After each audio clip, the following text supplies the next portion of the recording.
Hello friends, welcome back to the channel. मेरा नाम है Dhruv Bansal. So a good news for India and a bad news for India. Good news India के लिए ये है कि इंडिया की जो जीडीपी ग्रोथ रेट है क्वार्टर फोर में, वो है 7.4।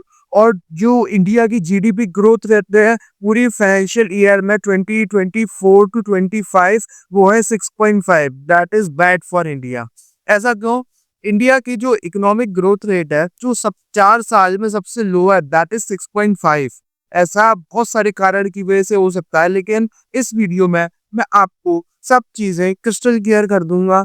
तो फाइनेंशियल टर्म्स में फिजिकल क्वार्टर क्या होता है? 3 महीने का ये पीरियड होता है जिसमें है ना कंपनीज अपनी फाइनेंशियल रिपोर्ट सबमिट करती हैं। और ये क्वार्टर पूरे साल में चार होते हैं: quarter one, quarter two, quarter three, quarter four.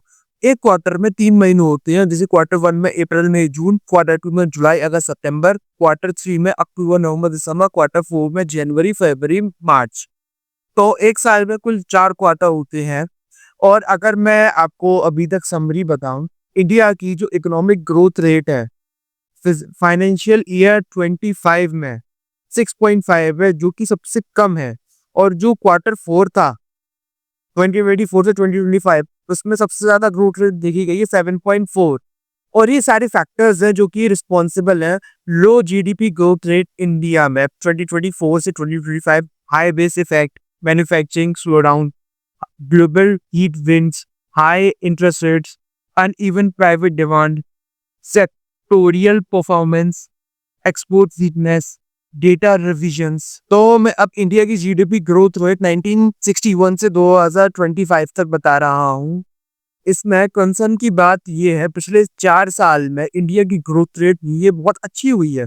Corona में है ना, जब पैंडेमिक आया था तब थोड़ी कम हो गई थी, यहाँ पे ये माइनस में चली गई थी। लेकिन उसके बाद 2021 में हमने बहुत अच्छी ग्रोथ रेट करी है, 2022 में भी बहुत अच्छी ग्रोथ रेट करी है, 2023 में भी हमने ग्रोथ रेट बहुत अच्छी करी है 7.58 की। लेकिन 2024 में 6.5 इज वेरी लो, जो कि प्रीवियस 4 साल में आया है। वो मैं इसलिए कह रहा हूँ क्योंकि उससे पहले हमारी ग्रोथ रेट देखो, बिफोर पैंडेमिक अच्छी थी। सिक्स हम लगातार 6% 7% के हिसाब से ग्रो कर रहे थे, लेकिन पैंडेमिक में थोड़ा नेगेटिव आया, उसके बाद हम बहुत अच्छे से ग्रो कर रहे थे। लेकिन पिछली साल की जो ग्रोथ रेट है वो बहुत कम है। अगर मैं आपको चाइना का नंबर दिखाऊं, तो चाइना ने पिछले 4 साल में पैंडेमिक में 2.24, फिर पैंडेमिक के बाद थोड़ा भरा 8.45, और 2022 में 2.99, और उसके बाद 2023 में 5.20।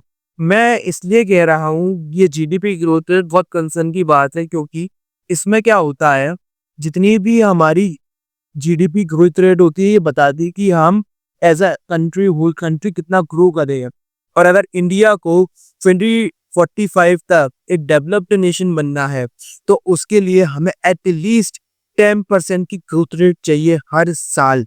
ऐसा मैं क्यों कह रहा हूँ? ऐसा मुश्किल भी नहीं है अचीव करना, हम आसानी से अचीव कर सकते हैं। हमारे पास सब चीज़, हमारे पास रिसोर्सेज है, मैन पावर है। हमें 10% की ग्रोथ रेट करनी है, और ये हमें अचीव करने में कोई ज़्यादा मुश्किल भी नहीं आएगी, क्योंकि चाइना ने ऐसा ऑलरेडी कर चुका है।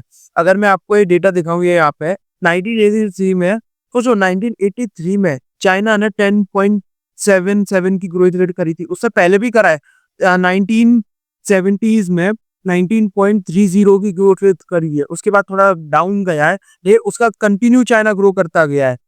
तो मुश्किल भी नहीं है, बस hard work, right policies as right time, बस इसकी ज़रूरत है। तो आई होप कि वीडियो आपको अच्छी लगी होगी। और मैं आपको जितने भी आर्टिकल्स दिखा रहा हूँ, ये सबके है ना लिंक में है ना डिस्क्रिप्शन बॉक्स में दे दूंगा, तो एक बार आप चेक ज़रूर कर लेना। और अगर आपने चैनल को सब्सक्राइब नहीं किया और वीडियो को लाइक नहीं किया, तो पहले चैनल को सब्सक्राइब कर लो, वीडियो को लाइक कर लो, ताकि कि मेरी आपको सारी वीडियोस ऐसे मिलती रहेंगी।